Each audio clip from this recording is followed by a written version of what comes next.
Hello, this is TelecomTV. I'm Martyn Warwick, and I'm talking with Hakan Millroth, who is the CTO of Tail-f out of Uppsala in Sweden.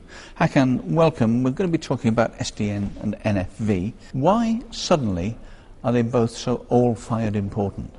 I think three reasons. One is driven to a large extent by the uptake of virtualization technology, virtualized servers, which means that if you have 10 times as many servers, you will have 10 times as many networking devices. Many of them will be virtual networking devices, but the complexity of the network increases dramatically when you have virtualization. That's factor number one. Factor number two is that the price point for commodity hardware has gone down and it's following more slow, which means that you can do much more networking on general purpose CPUs, basically.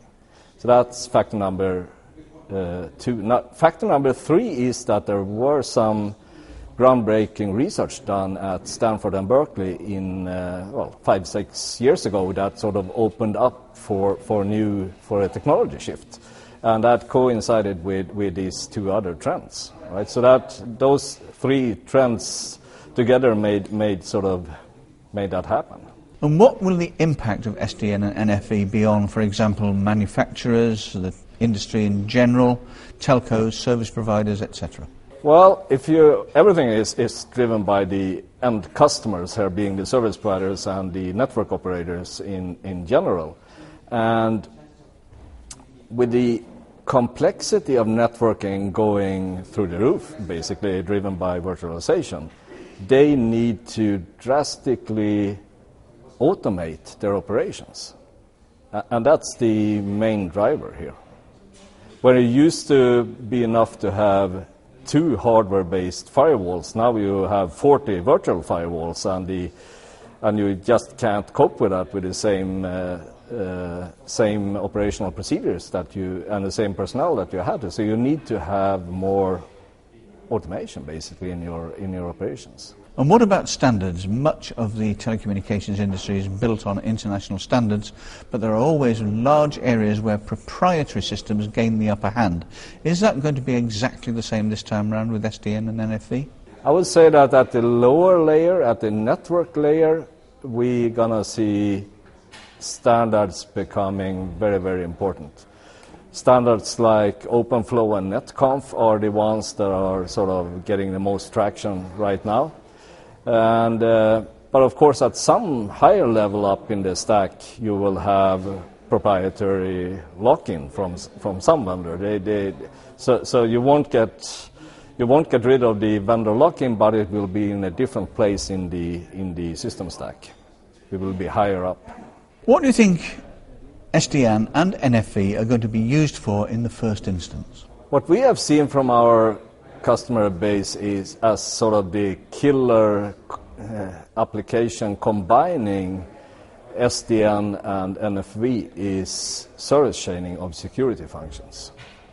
So we have some large customers in Asia that deploy massive amounts of service chains where they have firewall intrusion detection, content filtering, WAN acceleration, all of these layer 4 to 7 devices, and they need to, on a individualized flow-based provision, different policies for those flows.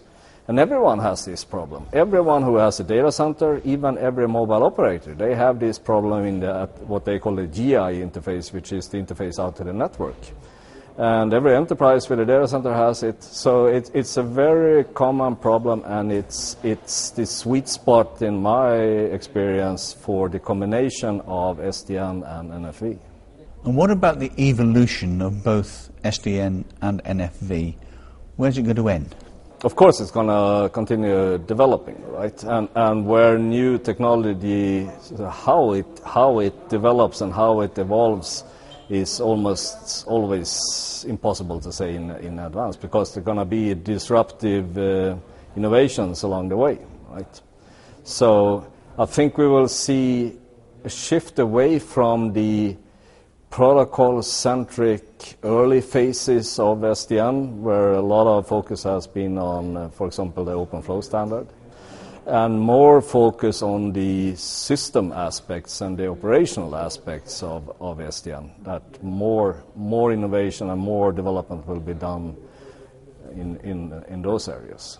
What about SDN and NFV's impact on the service provider community? And give us some real-life examples if you can.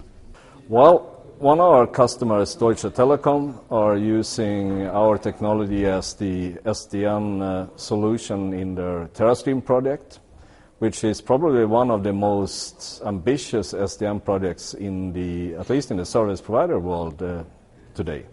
It's running a live network in Croatia with both residential and enterprise customers. And the value for DT here is shortening the time to introduce new services from years to weeks. That's the whole value proposition.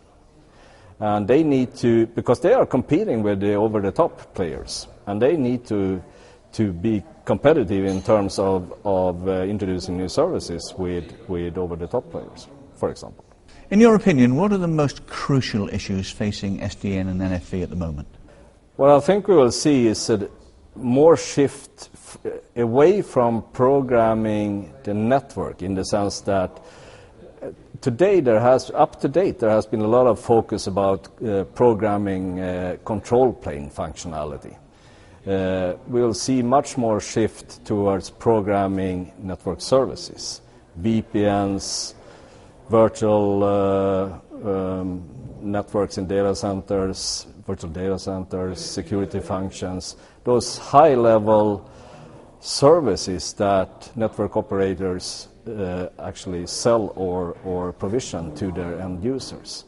So we'll see a shift away from people who build their own special purpose router into more mainstream service development. That's one thing that will happen. And the other, I think, is in general more focus on integrating SDN solutions make it operational. Because it's very natural that in early phases, when people invent new things like open flow, for example, there isn't much focus about how will this be hooked into an existing BSS OSS stack if you're a service provider, or a management application layer if you're a data center provider. But we'll see much more focus there, and it has already started in the data center space with a lot of momentum behind OpenStack. Hakan Millroth, thank you very much indeed. Thank you.